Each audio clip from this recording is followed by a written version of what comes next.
So today we're going to talk about what are some of the assessments we do, how do we create an intervention from those assessments, and then how do we monitor. Okay.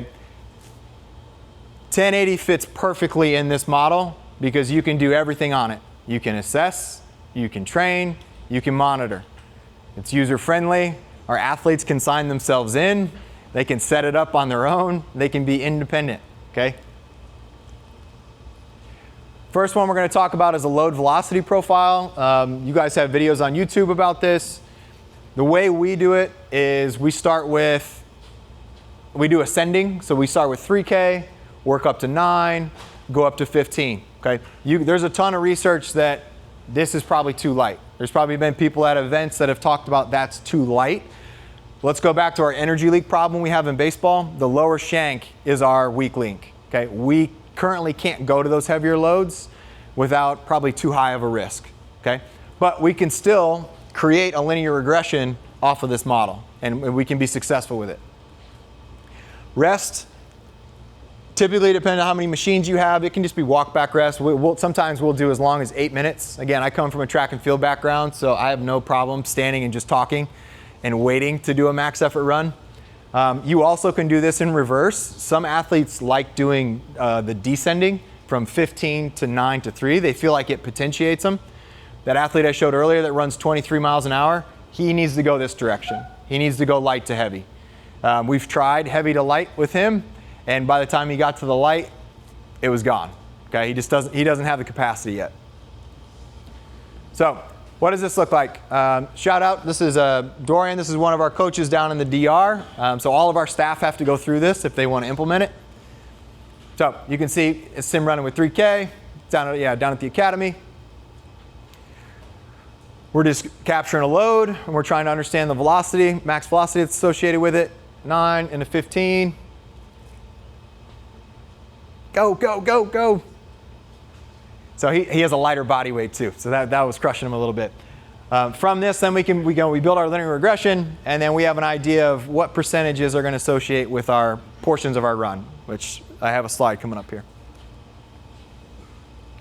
So, pretty simple. We can build this out, we can test over time, and we can continue to see is our velocity going up with that associated load, right? The whole point is to continue to push the curve up. Both ends. We need to push the strength up and the speed side up. Back to our training components here, you can see where which subcomponent fits essentially with the percentage drop. That way we can be a little bit more specific as we plan our loading. So here it is right here. This is just our progression. So if we're going to do a simple progression through sprint training, okay, we can start here. I shared the distances that we'll run in, and then the VDEC that you're going to try to operate in. Again, we're conservative on the VDEC just because our guys just aren't necessarily built for it, right? They're not football players. So when we do acceleration overloads, the 5 to 20, okay, we're going to be doing our heavier side. The acceleration derivatives, I'll show some videos of it today, but this is where the variable loading is really interesting. Okay, so for an acceleration derivative, for those of you who maybe aren't aware of it, it can be like a kneeling start. So I could have my knee down on the ground and I'm right here and I'm trying to turn and go. I don't want 40% load when I'm already at a disadvantaged position with the proximal load up on my tendon, right? So I can start with the 1080 at like 3K. Athlete won't even feel it. Then as I work across, I know that by step 3, they're going to be at 4 meters per second. That's where I want the load to be. So then I can transition that load from light to heavy in what we would call more of a skill blend style exercise with our derivatives. So it's a creative way to think about, okay, how can I still work through this progression and then apply the load at the right time? And if anybody has questions on that, I'm happy to show you kind of how to set that up. We then can create an overlay. So we'll have our curves. We can have each one of our steps. We can then look at, okay, where are they at within their first to 3 contacts for step? Where are they in their early acceleration? Where are they in their late? Where are they in their top speed? This is adopted from Charlie Francis, but then we can look down here. What helps the start?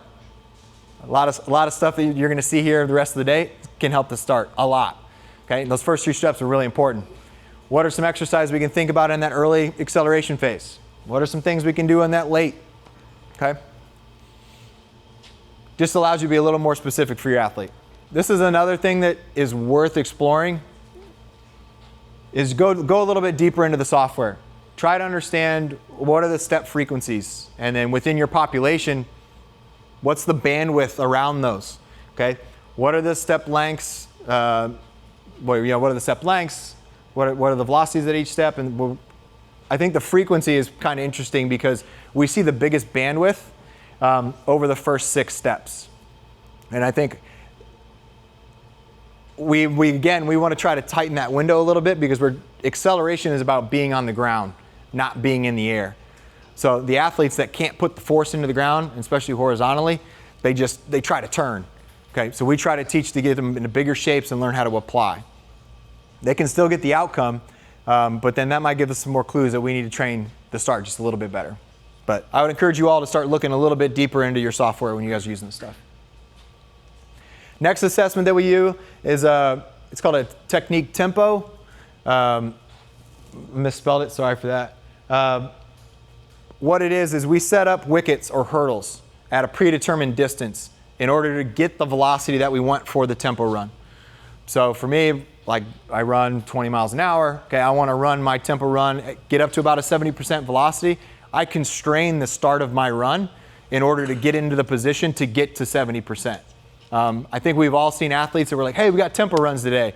You watch them take off and it is horrible.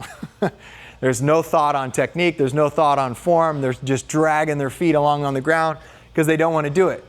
So instead of yelling at them to focus and do it right, you create a constraint, you force them into it, okay? We use this also as an assessment. So we hook up 3 kg, we will have them run 50 yards, and we're gonna check on some asymmetries, and we're just gonna check and see what their run looks like at a sub-maximal velocity, okay? We wanna see what a sub-max acceleration looks like. So you set up 2 lanes. If you have somebody that's 22 miles an hour, right, we have an equation to bump those out a little bit to get them to the right speed. If they're a little bit slower, we shrink the hurdles, right? Just called kicking the cone. So I'm over here on the right here. Just for this purpose, I just use some cones. The hurdles can be intimidating. So you'll see here, I'm just going to go whenever I'm ready here. Just going to go. Sets me up. Okay, I just did 12 cones for mine, so 20 yards.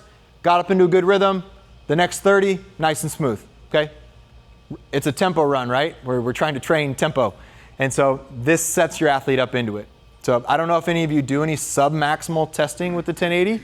It can be pretty beneficial. And then we can track this over the whole run, okay? So throughout the year as we're doing tempo runs, we can begin to just continue to monitor. Is anything changing? Is anything off? Bless you. But it just gives you another lens into the athlete, right, at a sub-maximal, because a lot of the asymmetries that you're going to deal with are velocity dependent as well. So it's worth checking in on those things. So I'm going to show some of the acceleration derivatives. I didn't have the 1080 on me when I did these, and that's where in the back we can maybe go through some of it. We talked about variability at the beginning, even just like with a kneeling start. Sometimes I think it's overlooked of you can just change the trunk angle, right? So when we do a kneeling start, you can do it where it's a Spider-Man, like have them drop their chest down and they're inside, okay? What's that doing to the hip joint? Next, have them do a take a knee. They put their arm on their knee as they're in a kneeling position. Next, you can have them be upright. Next, you can have them stand up. It's still under the same tree of a kneeling start, but then we can just manipulate how we set them up, as well as then create variability within the loading that you do with it. So, just Spider-Man start, chest is down, turn and go. Pretty easy, right? Take a knee, a little bit higher. Hands can be up, rotation and turn, okay? So this is the example I was given earlier with the variable resistance. I can start it at like a 3 kg at the beginning there where you don't even feel it. And then by the time I get to my step 3, I can have a 10 to 15K load jump on you, okay? So if you aren't playing with variable resistance, it's worth playing with. Similar with push-up starts. So you can have the 1080 off the back, it can be on here, and it can be even lighter with a 1K, okay? But we're just working on, again, we want to put them into positions to accelerate, and we can do variable loading there. But ways to create variability, ways to create overload in exercises that we can do all year. right? I think a lot of times we use these for one block, we walk away, we don't even think about them. But you can end up using the same exercises over and over. And thankfully with baseball and the monotony of baseball, what you saw our game schedule, they're okay with doing the same stuff all the time, right? And we can be really consistent in order to develop those things. Okay, so we're just moving into just a few of the change of directions, mostly on the GPP stuff here. We're going to talk about. This is from Dr. John Waggle, who's at Notre Dame. If you don't know who he is, he's definitely worth someone following or connecting with. He's elite. So when we move into our change of direction, before you add a resistance, okay, make sure you just have a mental model of what you're trying to accomplish. Okay, does the athlete have the range of motion to get in and out, right? Do they then have the stability when they're in those positions? Do they have the motor control to then transition? Do they have the capacity to do it for multiple reps? Then we add the load, velocity, and the complexity, okay? If you get into a point where the athlete is stuck in here, we'll use the 1080 to assist them. So we'll put it on the opposite side. We'll help them get out of the kneeling position because they probably don't have the capacity or control in there, right? We'll have the cable and we'll put it at the top. We'll do stuff where we're working from the top of the vector, and we can even have it where it's helping them, right? It's an assisted lunge or assisted work where they're coming around. So just think about how you can manipulate that to then also help your athlete. This is just a simple phase progression. This is like through a GPP, just working on a back pedal, a shuffle, and a drop step.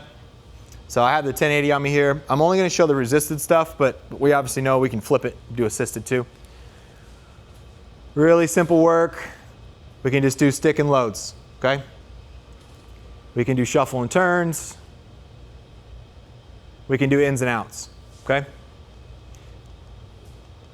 Back pedal, pretty easy, open and turn. Thinking about some of our outfielders. Working on sticking. And this is where, like what Todd was showing yesterday, when you can move the 1080 up onto a golf cart, you can change how, is it driving you down here? When Todd moved it up here, right? Is actually helping you a little bit, can keep you up a little higher. So if you have golf carts or a nice table that somebody can hold onto it, think about doing that. We can just do simple hip switches. Okay, we'll just do an easy drop step. Okay, and working through it is easy progression. Athletes want to see the numbers, right? They want to compete. They want to compete. When you do the LVP and then you customize the loads down into the athlete, they can compete and it's an even playing field, right? Because then we know they should be working in the same zones and it comes back to intent. So you'll see here, when we're on the turf, we want to see the rubber come up, okay? Especially when we're doing some of our early starts. We want to see the rubber come up off the turf. You will have some people that are way too excessive with that and they're like dragging their foot. That's not the point, right? From all this, what really matters most is not the exercise you choose or the methods you use, but remember, it's the adaptations, okay? It's the adaptations that result from your training. Are you doing what you think you're doing? Okay? You have to ask yourself that constantly and then refine and redefine what you do, okay? And Mr. Met got a lot of showtime in this talk here. I got his head all over this thing.